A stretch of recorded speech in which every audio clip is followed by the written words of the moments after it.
Only on YouTube, audio story. The Brotherhood of the Silent Blade.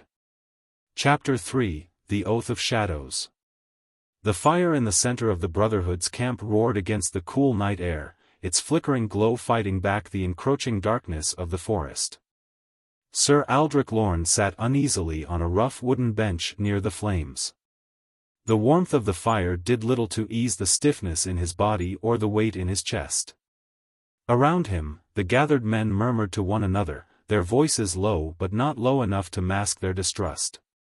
Aldrich could feel their stares cutting through him like blades, weighing, judging. At the center of the clearing stood Malric de Rue. The leader of the Brotherhood was tall and commanding, his features sharp as if carved from stone. His dark leather armor bore the scars of countless battles, and his piercing blue eyes swept across the camp before settling firmly on Aldrich. Malric's voice was steady, sharp, and deliberate when he finally spoke. "We don't give trust easily here.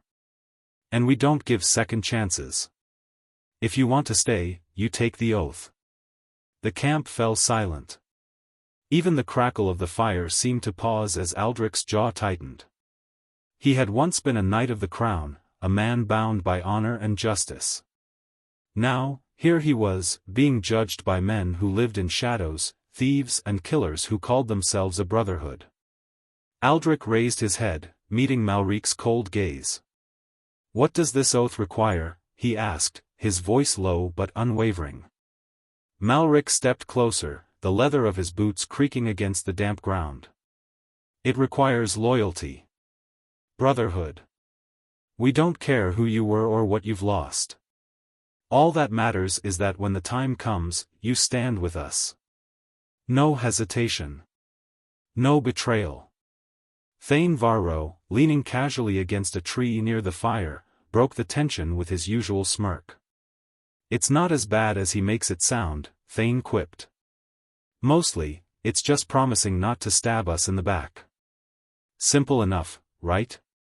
Aldrich didn't respond to Thane's humor. His focus remained on Malric. "And if I refuse?" Malric's lips curved into a faint smile, one that carried no warmth.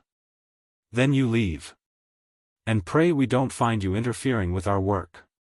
The silence in the camp grew heavier. Aldrich's mind churned with memories of betrayal, the chains that had bound him, the emptiness of his road since escaping Greystone Keep. There was no future for him beyond these woods, no home to return to, no honor to reclaim. The Brotherhood might be a band of outlaws, but at least they stood for something.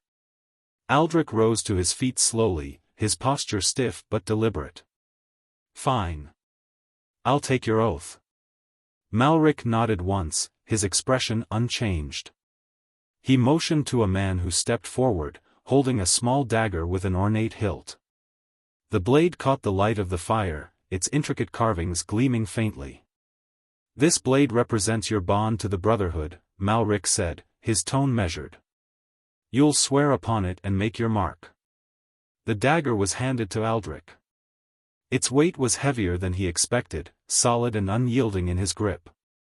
Malric recited the words of the oath, his voice calm and solemn.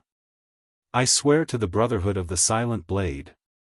To fight in the shadows where others will not tread. To guard my brothers as my own blood. To keep the secrets of the blade until death claims me. And to let honor guide my hand." Aldrich repeated the words, each line carrying the weight of his decision. When the final words were spoken, Malric stepped forward and took the blade. Without hesitation, he drew it lightly across Aldrich's palm, the shallow cut stinging briefly before blood welled up and dripped to the ground. "Welcome to the Brotherhood," Malric said, his voice quieter now but no less firm. The camp was still for a moment. Then, one by one, the gathered men nodded, their initial distrust easing into something closer to acceptance. Thane clapped Aldrich on the shoulder with a grin. "See? That wasn't so bad. Now you're one of us." "Mostly." Aldrich sat back down, flexing his hand as the blood began to dry. The weight of his decision settled over him like a cloak, heavy, unfamiliar, but strangely comforting.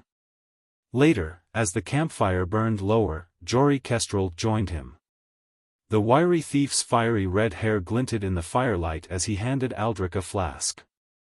"Here," Jory said with a grin. "Brotherhood brew. Burn's going down, but it makes you forget you're sleeping on rocks." Aldrich took the flask, sniffing it cautiously before taking a sip. The liquid burned its way down his throat, sending warmth through his chest. He coughed but quickly masked it, earning a chuckle from Jory. "Not bad, Knight," Jory said, his grin widening. "You've got more fight in you than I thought." Across the fire, Thane watched them with a quieter expression. His smirk faded as he spoke, his tone unusually serious. "Jory's right. You didn't run when you had the chance. That's something. But you should know, Aldrich, the Brotherhood isn't just about surviving. It's about doing what needs to be done. And sometimes, that's not easy." Aldrich set the flask down, his hand still throbbing faintly from the oath. "I've done what needs to be done before," he replied evenly. Thane's gaze lingered on him, his expression unreadable. "We'll see." The moment was broken by a sudden commotion on the edge of the camp. A tall, broad-shouldered man with a jagged scar across his jaw entered the clearing, dragging a bloodied figure behind him. The captive's clothes were torn, his face bruised and swollen, but his defiant glare burned bright. "Malric," the scarred man growled. "Caught this one sneaking near the perimeter. Says he's with the king's men." The camp fell silent again. Malric approached the captive, his movements slow and deliberate. He crouched slightly, meeting the man's glare with his own cold, calculating stare. "Is that true?" Malric asked, his voice calm. "Are you with the king?" The captive spat on the ground, his voice hoarse but resolute. "You're all traitors. The king will see you hang." Malric straightened, brushing dirt from his hands as though the words meant nothing. "Kill him." The order hung in the air, and Aldrich felt a chill crawl up his spine. Without thinking, he stepped forward, his voice breaking the silence. "Wait." All eyes turned to him, their expressions ranging from confusion to irritation. Malric raised an eyebrow, his patience visibly thinning. "You have something to say, Knight?" Malric asked, his tone sharp. Aldrich gestured toward the captive. "If he's with the king, he knows something. Killing him gains us nothing. Let me question him." Malric stared at Aldrich for a long moment, the firelight reflecting in his icy eyes. Finally, he nodded once. "You have until sunrise. If he doesn't talk by then, he dies." The scarred man released his grip on the captive, letting him slump to the ground. Aldrich crouched beside him, ignoring the weight of the Brotherhood's collective gaze. This wasn't just about extracting information, it was a test, one that would determine his place among them. As the fire crackled and the first whispers of dawn crept through the trees, Aldrich prepared for the first true trial of his new allegiance. Thank you for listening. Please like and subscribe for more original stories.